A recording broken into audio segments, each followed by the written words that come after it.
Hi guys, ಎಲ್ಲರಿಗೂ ನಮಸ್ಕಾರ. Welcome back to my YouTube channel. Friends, ಇವತ್ತಿನ ಈ ವಿಡಿಯೋದಲ್ಲಿ BPL ಕಾರ್ಡ್ ಹೊಂದಿರುವ ವಿದ್ಯಾರ್ಥಿಗಳಿಗೆ ಒಂದು ಗುಡ್ ನ್ಯೂಸ್ ಇದೆ. ಗುಡ್ ನ್ಯೂಸ್ ಏನಂದರೆ 2025ರಲ್ಲಿ ದ್ವಿತೀಯ PUC ಪಾಸಾಗಿ ಅಟ್ ಪ್ರೆಸೆಂಟಾಗಿ ಡಿಗ್ರಿಗೆ ಜಾಯ್ನ್ ಆಗಿರೋರು ಹಾಗೂ ಕಂಪಲ್ಸರಿ BPL ಕಾರ್ಡ್ ಇರೋರಿಗೆ FAEA ಕಡೆಯಿಂದ ಸ್ಕಾಲರ್ಶಿಪ್ಪನ್ನು ನೀಡಲಾಗ್ತಿದೆ. ಇನ್ನು ಈ ಸ್ಕಾಲರ್ಶಿಪ್ಗೆ ಅರ್ಜಿ ಸಲ್ಲಿಸಬೇಕಾದ ದಾಖಲೆಗಳೇನು, ಅರ್ಜಿ ಸಲ್ಲಿಸಬೇಕಾದ ಅರ್ಹತೆಗಳೇನು ಹಾಗೂ ಅರ್ಜಿ ಸಲ್ಲಿಕೆ ದಿನಾಂಕ ಹಾಗೂ ಅರ್ಜಿ ಸಲ್ಲಿಕೆ ವೆಬ್ಸೈಟ್ ಮುಂತಾದವುಗಳ ಬಗ್ಗೆ ಸಂಕ್ಷಿಪ್ತವಾದ ಮಾಹಿತಿಯನ್ನು ಈ ವಿಡಿಯೋದಲ್ಲಿ ನಾನು ತಿಳಿಸ್ಕೊಡ್ತೀನಿ. ಇದಕ್ಕೂ ಮುಂಚೆ ನೀವು ಇನ್ನೂ ನನ್ನ ಚಾನಲ್ಗೆ ಸಬ್ಸ್ಕ್ರೈಬ್ ಆಗಿಲ್ಲ ಅಂದರೆ ಕೆಳಗಡೆ ಕಾಣಿಸೋ ಬೆಲ್ ಐಕನ್ನ ಪ್ರೆಸ್ ಮಾಡಿ ಆನ್ಲೈನ್ ಆಪ್ಷನ್ ಸೆಲೆಕ್ಟ್ ಮಾಡಿ. ಪ್ಲೀಸ್ ಸಬ್ಸ್ಕ್ರೈಬ್ ಮಾಡಿ, ಸಪೋರ್ಟ್ ಮಾಡಿ. ಬನ್ನಿ ವಿಡಿಯೋ ಸ್ಟಾರ್ಟ್ ಮಾಡೋಣ. ಎಜುಕೇಷನ್ ಸ್ಕಾಲರ್ಶಿಪ್ ಆರ್ಥಿಕವಾಗಿ ಹಿಂದುಳಿದ ವಿದ್ಯಾರ್ಥಿಗಳಿಗೆ ಇದು ಒಂದು ಉತ್ತಮ ಅವಕಾಶ.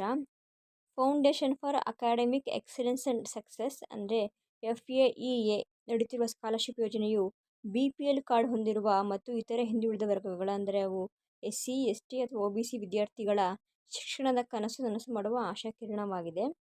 ಈ ಸ್ಕಾಲರ್ಶಿಪ್ ಅನ್ನು ಭಾರತದಲ್ಲಿನ ಯಾವುದೇ ಮಾನ್ಯತೆ ಪಡೆದ ವಿದ್ಯಾಸಂಸ್ಥೆಯಲ್ಲಿ 12ನೇ ತರಗತಿಯಲ್ಲಿ ಉತ್ತೀರ್ಣರಾದ ಅಂದರೆ ಸೆಕೆಂಡ್ PUC ಪಾಸಾದ ವಿದ್ಯಾರ್ಥಿಗಳು ಅಥವಾ ಈಗ ಪ್ರಥಮ ವರ್ಷದ ಪದವಿ ಕೋರ್ಸ್ಗಳಲ್ಲಿ ಕಲಿಯುತ್ತಿರೋರು ಅಂದರೆ ಫಸ್ಟ್ ಇಯರ್ ಡಿಗ್ರಿಯಲ್ಲಿ ಇವಾಗ ಪ್ರೆಸೆಂಟಾಗಿ ಯಾರ್ಯಾರು ಜಾಯ್ನ್ ಆಗಿದ್ದಾರೆ ಅಂಥವ್ರು ಸಹ ಅರ್ಜಿ ಸಲ್ಲಿಸಬಹುದು.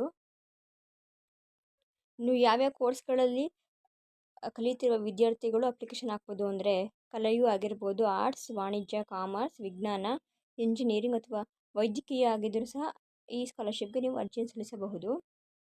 ವಿದ್ಯಾರ್ಥಿಗಳು ಅರ್ಜಿ ಸಲ್ಲಿಸಲು ಈ ವೆಬ್ಸೈಟ್ಗೆ ಲಾಗಿನ್ ಆಗಿರಬೇಕಾಗುತ್ತೆ.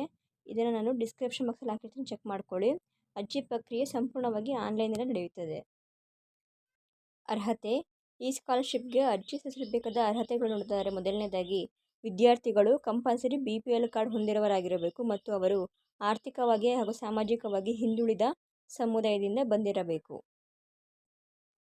ಈ ಸ್ಕಾಲರ್ಶಿಪ್ನ ಅಡಿಯಲ್ಲಿ ವಿದ್ಯಾರ್ಥಿಗಳಿಗೆ ಬೋಧನಾ ಶುಲ್ಕ, ಹಾಸ್ಟೆಲ್ ಮತ್ತು ಮೆಸ್ ವೆಚ್ಚ, ನಿರ್ವಹಣಾ ಖರ್ಚು, ಪುಸ್ತಕ ಭತ್ಯೆ ಮುಂತಾದ ಅನೇಕ ಸೌಲಭ್ಯಗಳನ್ನು ನೀಡಲಾಗುತ್ತದೆ. ಇದು ವಿದ್ಯಾರ್ಥಿಗಳ ಒತ್ತಡವನ್ನು ಕಡಿಮೆ ಮಾಡಲು ಸಹಾಯವಾಗುತ್ತದೆ. ಅರ್ಜಿ ಸಲ್ಲಿಕೆ ಕೊನೆ ದಿನಾಂಕ ನೋಡಿದರೆ 2025 ಜೂನ್ 30 ಎಂದು ಘೋಷಿಸಲಾಗಿದೆ. ಹೀಗಾಗಿ ಅರ್ಹ ವಿದ್ಯಾರ್ಥಿಗಳು ತಕ್ಷಣವೇ ತಮ್ಮ ದಾಖಲೆಗಳನ್ನು ಸಿದ್ಧಪಡಿಸಿ ಅರ್ಜಿ ಸಲ್ಲಿಸಬೇಕು. ಈ ಯೋಜನೆಯಿಂದ ಸಾವಿರಾರು ವಿದ್ಯಾರ್ಥಿಗಳು ಈಗಾಗಲೇ ಲಾಭ ಪಡೆದುಕೊಂಡಿದ್ದಾರೆ.